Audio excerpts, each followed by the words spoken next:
ನನ್ನೆಲ್ಲ ಆತ್ಮೀಯ ಕಲಿಕಾರ್ಥಿಗಳೇ, ಸ್ಪರ್ಧಾಕಾಂಕ್ಷಿಗಳೇ, ಧನಾಕಾಂಕ್ಷಿಗಳೇ, ನಿಮ್ಮೊಂದಿಗೆ ಹಂಚಿಕೊಳ್ಳಲು ತಂದಿರುವಂಥ ವಿಷಯ ಅರ್ಥಶಾಸ್ತ್ರ. ಮೊದಲು ನೋಡ್ಕೊಂಡು ಬರುವ ಆರ್ಥಿಕತೆಯ ಮೂಲ ಪರಿಕಲ್ಪನೆಗಳು. ಅರ್ಥಶಾಸ್ತ್ರವು ಸರಕು ಮತ್ತು ಸೇವೆಗಳ ಉತ್ಪಾದನೆ, ವಿತರಣೆ ಮತ್ತು ಬಳಕೆಗೆ ಸಂಬಂಧಿಸಿದ ಸಾಮಾಜಿಕ ವಿಜ್ಞಾನವಾಗಿದೆ. ಆರ್ಥಿಕ ಕಾರ್ಯಭಾರಗಳು. ಆರ್ಥಿಕ ಕಾರ್ಯಭಾರಗಳೆಂದರೆ ಅಥವಾ ಕಾರ್ಯಭಾರ ಎಂದರೆ ಆರ್ಥಿಕ ನಿರ್ಧಾರಗಳನ್ನು ತೆಗೆದುಕೊಳ್ಳುವ ವ್ಯಕ್ತಿಯ ಅಥವಾ ಸಂಸ್ಥೆಗಳು. ಉದಾಹರಣೆಗೆ ನಿರ್ಮಾಪಕರು, ಗ್ರಾಹಕರು, ಸರ್ಕಾರ, ನಿಗಮಗಳು, ಬ್ಯಾಂಕುಗಳು ಇತ್ಯಾದಿ. ಆರ್ಥಿಕ ವ್ಯವಸ್ಥೆಯಲ್ಲಿ ಪ್ರಭುತ್ವದ ಪಾತ್ರ. Adam Smith. ಅಭಿಜಾತ ಆರ್ಥಿಕತೆ. ಖರೀದಿದಾರರು ಮತ್ತು ಮಾರಾಟಗಾರರು ವೈಯಕ್ತಿಕ ಸ್ವಾಯತ್ತಶಕ್ತಿಯ ಆಧಾರದ ಮೇಲೆ ತೆಗೆದುಕೊಳ್ಳುವ ನಿರ್ಧಾರವು ಸ್ವಯಂಚಾಲಿತವಾಗಿ ದೇಶದ ಕಲ್ಯಾಣವನ್ನು ಖಾತ್ರಿಪಡಿಸುತ್ತದೆ. ಆರ್ಥಿಕತೆಯಲ್ಲಿ ಪ್ರಭುತ್ವವು ಮಧ್ಯಪ್ರವೇಶಿಸಬಾರದು. ಉದಾಹರಣೆ 17-18 ಶತಮಾನದಲ್ಲಿ ತಾಟಸ್ಥ್ಯ ನೀತಿ 1929ರ ಮಹಾನ್ ಆರ್ಥಿಕ ಕುಸಿತ ಪರಿಹರಿಸಲು ಸಾಧ್ಯವಾಗಲಿಲ್ಲ. John Keynes. ವಿಶಾಲ ಮಟ್ಟದಲ್ಲಿ ರಾಜ್ಯದ ಆರ್ಥಿಕ ಮಧ್ಯಸ್ಥಿ ಅಗತ್ಯ. ಉದಾಹರಣೆ ದೊಡ್ಡ ಭಿನ್ನತೆಯನ್ನು ಎದುರಿಸಲು ಅಮೆರಿಕದಲ್ಲಿ ನ್ಯೂ ಡಿಲಾ ಯೋಜನೆ ಪರಿಚಯಿಸಿದ್ದಾರೆ. ಉದಾರವಾದಿಗಳು ಮತ್ತು ನವ ಉದಾರವಾದಿಗಳು. ಆರ್ಥಿಕತೆಯಲ್ಲಿ ಕನಿಷ್ಠ ರಾಜ್ಯ ಹಸ್ತಕ್ಷೇಪ. ಉದಾಹರಣೆ IMF, ವಿಶ್ವ ಬ್ಯಾಂಕ್ ನೀತಿಗಳು. ಸಾಮಾಜಿಕ ಆರ್ಥಿಕ ಉದ್ದೇಶಗಳನ್ನು ಸಾಧಿಸಲು ಆರ್ಥಿಕ ಸಂಪನ್ಮೂಲಗಳ ಹೆಚ್ಚಿನ ಭಾಗವು ಸರ್ಕಾರ ಅಧೀನದಲ್ಲಿರಬೇಕೆಂದು ಸಮಾಜವಾದಿಗಳ ನಂಬಿಕೆ. ನೆಹರು ಸಮಾಜವಾದ, ಖಾಸಗಿ ಮತ್ತು ಸಾರ್ವಜನಿಕ ವಲಯದ ಸಹಬಾಳ್ವೆ. ಮಾವೋ ಸಮಾಜವಾದ, ಸಾರ್ವಜನಿಕ ವಲಯದ ಸಂಪೂರ್ಣ ಪ್ರಾಬಲ್ಯ.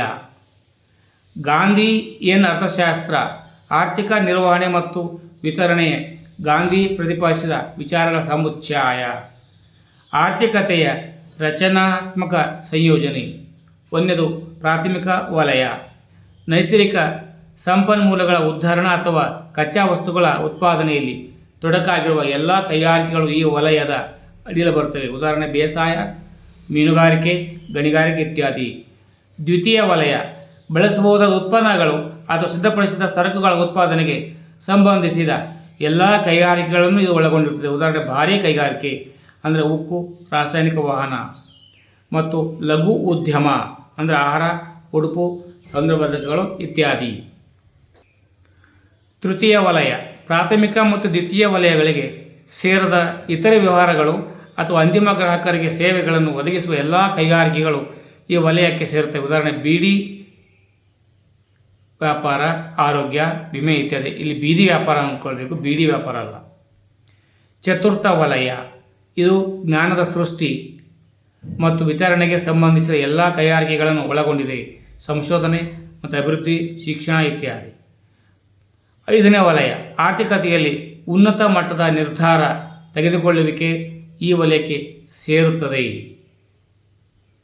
ಈಗ ಆರ್ಥಿಕತೆಯಲ್ಲಿ ಸಂಘಟಿತ ಮತ್ತು ಅಸಂಘಟಿತ ವಲಯಗಳು. ಸಂಘಟಿತ ವಲಯ. ಈ ವಲಯ ನೋಂದಾಯಿಸಲ್ಪಟ್ಟಿರುತ್ತದೆ ಮತ್ತು ಕಂಪನಿಗಳ ಕಾಯ್ದೆ, ಕಾರ್ಖಾನೆಗಳ ಕಾಯ್ದೆಗಳಂತಹ ಅನೇಕ ಸರ್ಕಾರಿ ಕಾನೂನುಗಳಿಂದ ನಿಯಂತ್ರಿಸಲ್ಪಡುತ್ತದೆ. ಅಸಂಘಟಿತ ವಲಯ. ಅಸಂಘಟಿತ ವಲಯವು ಯಾವುದೇ ಕಾನೂನು ನಿಬಂಧನೆ ಅಡಿಯಲ್ಲಿ ಚಟುವಟಿಕೆಗಳನ್ನು ನಿಯಂತ್ರಿಸುವ ಅಥವಾ ಯಾವುದೇ ನಿಯಮಿತ ಖಾತೆಗಳನ್ನು ನಿರ್ವಹಿಸಿದ ಉದ್ಯಮಗಳನ್ನು ಉಲ್ಲೇಖಿಸುತ್ತದೆ. ಉದಾಹರಣೆ ರೈತರು, ಭೂರಹಿತ ಕಾರ್ಮಿಕರು, ಬೀದಿ ವ್ಯಾಪಾರಿಗಳು ಇತ್ಯಾದಿ. ಸರಕುಗಳಲ್ಲಿ ಎಷ್ಟು ನಮೂನೆ ವಿಧಗಳು ಬರ್ತವೆ? ಮಧ್ಯಾಂತರ ಸರಕುಗಳು, ಅಂತಿಮ ಸರಕುಗಳು, ಗ್ರಾಹಕ ಸರಕುಗಳು, ಬಂಡವಾಳ ಸರಕುಗಳು ಮತ್ತು ಐಷಾರಾಮಿ ವಸ್ತುಗಳು.